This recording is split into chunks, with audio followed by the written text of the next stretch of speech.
দাদার উপরের ভিডিওটা দেখো, তারপর আমি কিছু বলছি। জয় জগন্নাথ। জগন্নাথ দেবের প্রসাদ আপনারা কি পেয়েছেন? এখনও আমাদের কাছে পৌঁছায়নি, পৌঁছালে অবশ্যই জানাবো। বিষয় হলো যে এখন পশ্চিমবঙ্গের জেলায় জেলায়, শহরে শহরে, গ্রামে গ্রামে, পাড়ায় পাড়ায়, বাড়ি বাড়ি জগন্নাথ দেবের প্রসাদ পৌঁছে দেওয়া হচ্ছে। এই দায়িত্ব কাদেরকে দেওয়া হয়েছে? সরকারি কর্মচারী নাকি কোনো রেশন ডিলার? যদি রেশন ডিলার হয়ে থাকে তাহলে তো আমাদের এলাকায় মুসলিম রেশন ডিলার আছে। মুসলিমের কাছ থেকে রেশন খেতে আমাদের কোনো অসুবিধা নেই, মুসলিম দোকান থেকে বিরিয়ানি খেতে কোনো অসুবিধা নেই, মুসলিম দোকান থেকে ফল কিনে ঠাকুরের সামনে দিয়ে প্রসাদ তৈরি করতে আমাদের কোনো অসুবিধা নেই। কিন্তু বিষয় হলো যে মুসলিম ডিলাররা কি হিন্দু ধর্মের এই প্রসাদ বিতরণ করবে? সব থেকে বড় প্রশ্ন। বলা হচ্ছে কোটি টাকা খরচা করা হচ্ছে এই প্রসাদের জন্য, কিন্তু এই প্রসাদ জগন্নাথ দেবের মন্দির থেকে আসছে না। সত্যি কি তাই? যদি তাই হয় তাহলে প্রসাদ কি করে হলো? প্রসাদ খাওয়া, প্রসাদ পাওয়া ভাগ্যের ব্যাপার, তাও জগন্নাথ দেবের। পুরীর জগন্নাথ দেবের প্রসাদ মানে তো অমৃত, কিন্তু সেই অমৃত কি আমাদের বাড়ি বাড়ি পৌঁছাচ্ছে, নাকি আপনার পাশে লালুদার দোকানে, ভুলুদার দোকানের মিষ্টি গজা প্যারা আপনার বাড়িতে পৌঁছাচ্ছে জগন্নাথ দেবের নামে? যদি এটা হয় তাহলে ভণ্ডামি, আর এই ভণ্ডামির বিরোধিতা সবাইকে করতে হবে। অ্যাকচুয়ালি অন্ধভক্ত শুধু বিজেপিকে ভোট দেয় না, তৃণমূলের যারা সাপোর্টার তারাও কিন্তু অন্ধভক্ত। মানে আমরা হিন্দুরা এতটাই অন্ধভক্ত যে মিষ্টির প্যাকেট হাতে পেয়ে জয় জগন্নাথ বলছি। যেমনটাই দাদু দিদা খুবই খুশি, কারণ জগন্নাথ দেবের প্রসাদ বাড়িতে পৌঁছে গেছে। এটা তো ভাগ্যের বিষয়। সত্যি কি 2026 ভোটের আগে হিন্দু ধর্মের মানুষদের মন জয় করার জন্য এটা কোনো নিনজা টেকনিক না তো? আপনারা কমেন্ট করে জানাবেন।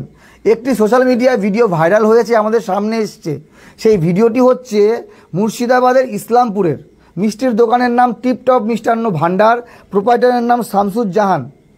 একজন মুসলিম দোকানদার, তিনি বলছেন তার দোকানে হালাল প্রোডাক্ট তৈরি করা হয় এবং সেখানে নাকি এই যে জগন্নাথ দেবের প্রসাদ তার অর্ডার দেওয়া হয়েছে।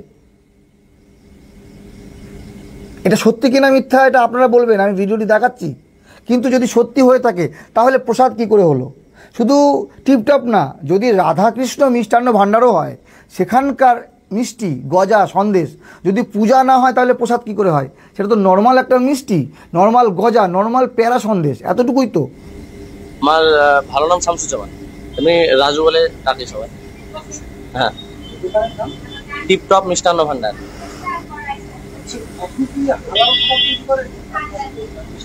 অবশ্যই হালাল খাবার আমাদের তৈরি হয়। হ্যাঁ, প্যাকেটের। হ্যাঁ এসেছে, হ্যাঁ প্রসাদটা এসেছে। প্রসাদের সঙ্গে আপনার প্যাকেট আমাদের এখান থেকে কিছু মিষ্টি প্যাকেট হয়ে গিয়েছে ওগুলো দিয়ে। হ্যাঁ প্রসাদটা দিয়ে। হ্যাঁ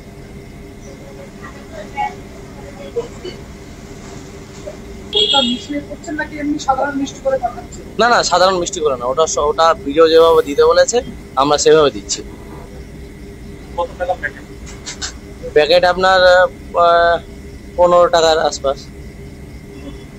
এবার বিষয় হলো যে প্রবলেম শুধু টিপটপ মিষ্টান্ন ভাণ্ডার নিয়ে না, বিষয় হচ্ছে আমরা মুসলিম দোকান থেকে সবজি কিনে খাই, মাছ কিনে খাই, মাংস কিনে খাই, ফল কিনে আমরা প্রসাদ রূপে ব্যবহার করি, মুসলিম দোকানে গিয়ে আমরা বিরিয়ানি খাই, মুসলিম লোকের হাতের রান্না খাই, চা খাই, সব খাই।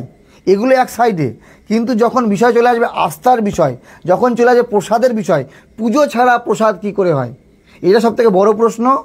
বাকি আপনাদের মতামত জানাবেন। যারা জয় জগন্নাথ করছেন, করা ভালো, কমসে কম ঠাকুরের নাম মুখে তো আসছে, কিন্তু প্রসাদ রূপে যেটা আপনাকে দেওয়া হচ্ছে সেটা প্রতারণা না তো? আগে যাচাই করবেন, তারপরে। বাকি না হলে শুধু মিষ্টি রূপে খেতে পারেন, যে রাজ্য থেকে আমাদেরকে মিষ্টি দেওয়া হচ্ছে।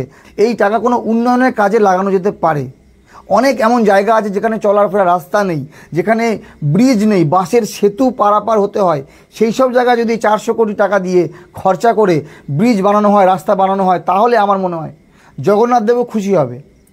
এবং ভোটের জন্য প্রসাদ বিতরণ করতে হবে না, কারণ জনগণ চায় কাজ। জনগণকে কাজ করলেই জনগণ ভোট দেবে এবং জেতাবে। তার জন্য মিথ্যা প্রসাদ বিতরণ করার দরকার নেই। বাকি আপনাদের মতামত জানাবেন, আপনারা কারা কারা এই প্রসাদ পেয়েছেন। এই প্রসাদ কি আদৌ প্রসাদ, নাকি আপনার পাশের লালু ভুলুর দোকানের মিষ্টির দোকানের গজা এবং সন্দেশ? ভালো থাকবেন সবাই। মমতার চালটা ধরিয়ে দিল। ধন্যবাদ। এ দাদা দেখো, মমতা শুধু ভোটের জন্য প্রসাদ নামে এই ভণ্ডামি করছে, জগন্নাথ ঠাকুরের নামে ভণ্ডামি করছে।